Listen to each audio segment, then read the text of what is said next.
आरजीकर हत्याकांड को लेकर आईएमए जॉइंट एक्शन कमेटी द्वारा आज रानीगंज शिल्पांचल इलाके में मानव बंधन कार्यक्रम का आयोजन किया गया। इस दौरान राष्ट्रीय गाना गाया गया एवं पीड़िता के साथ हुए अन्याय के खिलाफ विरोध जताया गया, साथ ही न्याय की भी मांग की गई।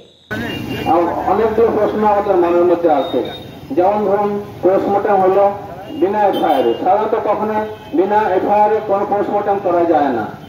পোস্টমর্টম করে দেওয়া হলো বিনা এফআইআর, এটা একটা সব থেকে বড় দুর্ঘটনাই বলবো।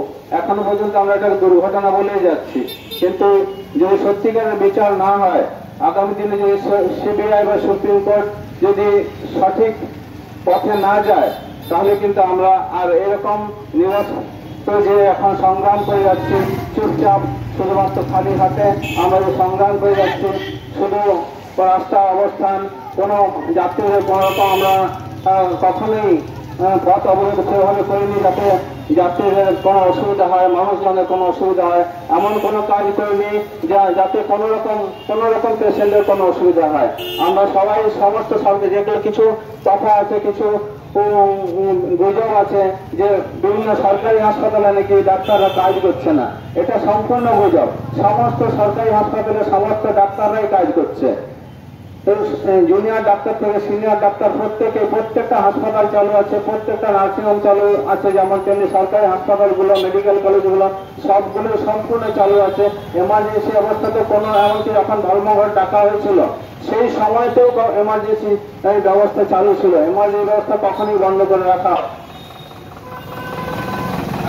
তাকে যেভাবে এক গভীর চক্রান্তের শিকার হয়ে তার নিজের কর্মস্থলে ধর্ষিতা হতে হয়েছে এবং তার মৃত্যু হয়েছে, এই ঘটনা গোটা ভারতবর্ষকে আজকে উদ্বেলিত করেছে। বোধহয় স্বাধীনতা উত্তর ভারতবর্ষ, সমুদ্র, হিমাচল, উত্তেল করা এই ধরনের আন্দোলন এর আগে দেখেনি। এই আন্দোলন যাকে আমরা অরাজনৈতিক আখ্যা দিচ্ছি, বহু মানুষ আজকে কিন্তু রাস্তায় নেমেছে। ভাবনা প্রত্যেকেরই একটা, আমার মায়েরা, আমার বোনেরা, আমার মেয়েরা, তারা এই 21st সেঞ্চুরিতেও কি নিরাপত্তা পাবেন না? তারা কি নিরাপদ বোধ করবেন না? একটি বিল আনা হয়েছে, বিল পাসও হয়েছে বিধানসভাতে, কিন্তু रानीगंज से सम्राट दास की रिपोर्ट। नियमित अपडेट एवं दुनिया भर की ताज़ा खबरों के लिए हमारे फेसबुक पेज को फॉलो एवं यूट्यूब चैनल को सब्सक्राइब करें।